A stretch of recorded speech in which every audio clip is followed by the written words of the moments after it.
ये बात है 15 मार्च सन 1959 की, जब मुंबई की एक छत पे 7 घरेलू महिलाएं इकट्ठी हुई। मकसद था महिलाओं को, स्पेशली घरेलू महिलाओं को जो कि ज्यादा पढ़ी लिखी नहीं है, उन्हें सक्षम बनाना और उन्हें कमाई का एक जरिया देना। शुरू में इन 7 महिलाओं ने 80 रुपए उधार लेके पापड़ बनाना शुरू किया और जब 1 किलो पापड़ बनाने में 50 पैसे का प्रॉफिट हुआ तो इन महिलाओं में जोश आ गया, क्योंकि 1959 में 50 पैसे का प्रॉफिट भी बहुत बड़ी बात हुआ करती थी। फिर क्या था, इन महिलाओं के विजन से और भी महिलाएं इनके साथ जुड़ती चली गई और आज इस कंपनी में 45,000 से ज्यादा महिलाएं काम करती हैं। ये कंपनी 15 से ज्यादा देशों में अपनी प्रोडक्ट सेल करती है और जो कंपनी 80 रुपए उधार लेके शुरू हुई थी, आज वो कंपनी 1600 करोड़ रुपए की कोऑपरेटिव कंपनी बन चुकी है, जिसकी वन ऑफ को फाउंडर है जसवंती बेन। गाइस, मैं बात कर रहा हूं लिज्जत पापड़ कंपनी की। आपको ये स्टोरी कैसे लगी चैट सेक्शन में जरूर लिखेगा और ऐसे अमेजिंग वीडियोस के लिए शेयर, सब्सक्राइब एंड लाइक। मिलते हैं अगली वीडियो में। आपके चेहरे की स्माइल आपकी खूबसूरती पर 4 चांद लगा देती है और उसमें सबसे इंपॉर्टेंट रोल आपके दांतों का होता है। अब मैं ऐसा क्यों कह रहा हूं, जरा ध्यान से इस पिक्चर को देखिएगा। जब सबसे पहले आपने इस पिक्चर को देखा तो आपकी नजर सबसे पहले किस चीज पर गई? ऑब्वियसली इस बीच वाले आदमी की स्माइल पर गई होगी, क्योंकि उसका एक दांत नहीं है। पर क्या आपने गौर किया कि इसी आदमी की एक आईब्रो भी नहीं है? गाइस, आपने आईब्रो पर गौर तक नहीं किया। इसीलिए कहते हैं कि सबसे पहले किसी की नजर आपकी स्माइल पर पड़ती है। इसीलिए अपने दांतों को संभाल के रखिएगा, क्योंकि यही आपकी स्माइल को और खूबसूरत बनाता है। गाइस, आपका इसके बारे में क्या ख्याल है चैट सेक्शन में जरूर लिखिएगा और ऐसे अमेजिंग वीडियोस के लिए शेयर, सब्सक्राइब एंड लाइक। मिलते हैं अगली वीडियो में।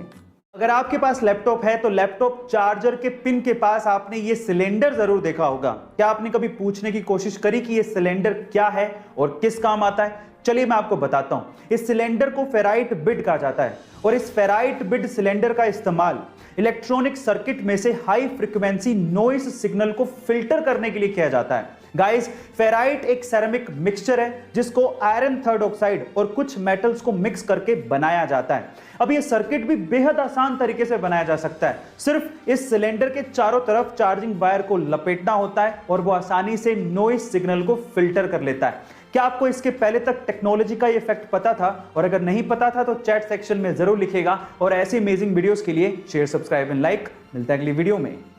गाइस, आज तक हमने जासूस और जासूसी की कहानियां तो बहुत सुनी है। देखिए, फिल्मों की बात अलग है, लेकिन अगर मैं आपसे सवाल पूछूं कि क्या आपने रियल लाइफ में कोई फीमेल डिटेक्टिव का नाम सुना है या फिर उसे देखा है?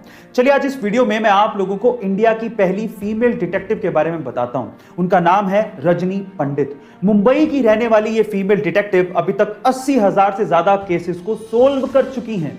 उन्हें बचपन से ही स्पाई नोवेल पढ़ने का बड़ा शौक था, इसीलिए वो डिटेक्टिव बनना चाहती थी। लेकिन हर बार उन्हें यह कहा जाता था कि यह जॉब महिलाओं के लिए नहीं है। लेकिन उनकी मां का उन्हें बहुत सपोर्ट था। इसी वजह से उन्होंने केसेस लेना शुरू किया, उन्हें सोल्व करना शुरू किया और देखते ही देखते 1991 में उन्होंने अपना डिटेक्टिव ऑफिस मुंबई में खोल लिया।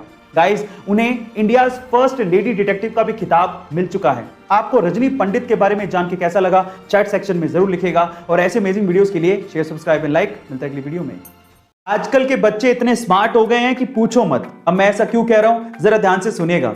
एक बार एक बच्चा टैक्सी में बैठ के बहुत सारी चॉकलेट खा रहा था, तो उसके बगल में बैठे एक बूढ़े आदमी ने उस बच्चे से कहा कि क्या तुम्हें पता है कि बहुत सारी चॉकलेट खाने से तुम्हारे दांत खराब हो सकते हैं? तो फिर उस बच्चे ने क्या कहा पता है? उस बच्चे ने कहा कि क्या आपको पता है कि मेरे दादाजी 132 साल तक जिए थे? तो उस बूढ़े आदमी ने कहा क्यों?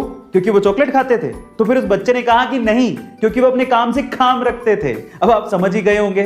गाइस, क्या आपने भी ऐसे स्मार्ट किड्स अपने आसपास देखे हैं? चैट सेक्शन में जरूर लिखेगा और ऐसे अमेजिंग वीडियोस के लिए शेयर, सब्सक्राइब एंड लाइक। मिलता है अगली वीडियो में।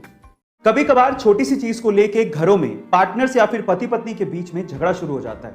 हमारे ओपिनियंस मैच नहीं करते और इसीलिए हम लोग आर्ग्यूमेंट करना शुरू कर देते हैं और सेल्फ कंट्रोल ना होने की वजह से स्थिति बद से बदतर होती चली जाती है। और अगर आप ऐसी सिचुएशन से बचना चाहते हैं तो सबसे पहले जैसे ही आपको महसूस हो कि आर्ग्यूमेंट या झगड़ा शुरू होने वाला है, अपने आप को 10 मिनट के लिए उस सिचुएशन से दूर कर लीजिए और कम से कम 10 मिनट तक आप किसी भी बात का जवाब ना दीजिए और हो सके तो बाथरूम जाइए और उस हाथ से ब्रश कीजिए जनरली जिस हाथ से आप ब्रश नहीं करते हैं, जिससे आपका दिमाग उस प्रॉब्लम को एक नए सिरे से सोचेगा और हो सकता है कि आपको सॉल्यूशन भी मिल जाए और आपका इससे सेल्फ कंट्रोल भी बढ़ना शुरू हो जाएगा। गाइस, एक बार आजमा के देखिए, ये मेरा ट्रिक है। आपको ये जान के कैसा लगा चैट सेक्शन में जरूर लिखेगा और ऐसी अमेजिंग वीडियोस के लिए शेयर, सब्सक्राइब एंड लाइक। मिलते हैं अगली वीडियो में। गाइस, क्या आपको पता है कि हमारे समय का एल्बर्ट आइंस्टाइन या फिर आइजैक न्यूटन किसे कहा जाता है? चलिए मैं आपको बताता हूं। वो है एक 9 साल का बच्चा जिसका नाम है सोबरेनो आइजैक बारी। जब ये बच्चा सिर्फ 6 महीने का था तब इसने बोलना शुरू कर दिया था। जब ये 2 साल का था तब ये फिजिक्स, केमिस्ट्री और मैथमेटिक्स की प्रॉब्लम सोल्व किया करता था। और आज जब ये सिर्फ 9 साल का है तब ये दुनिया का सबसे यंगेस्ट प्रोफेसर है जो कि दुनिया की बहुत सी यूनिवर्सिटीज में फिजिक्स के लेक्चर लिया करता है। इसने खुद ने एक बुक भी लिखी है जिसका नाम है द लव। इसके नाम में आइजैक सर आइजैक न्यूटन से इंस्पायर्ड है। गाइस, आपको इस बच्चे के बारे में जान के कैसा लगा चैट सेक्शन में जरूर लिखेगा और ऐसे अमेजिंग वीडियोस के लिए शेयर, सब्सक्राइब एंड लाइक। मिलते हैं अगली वीडियो में।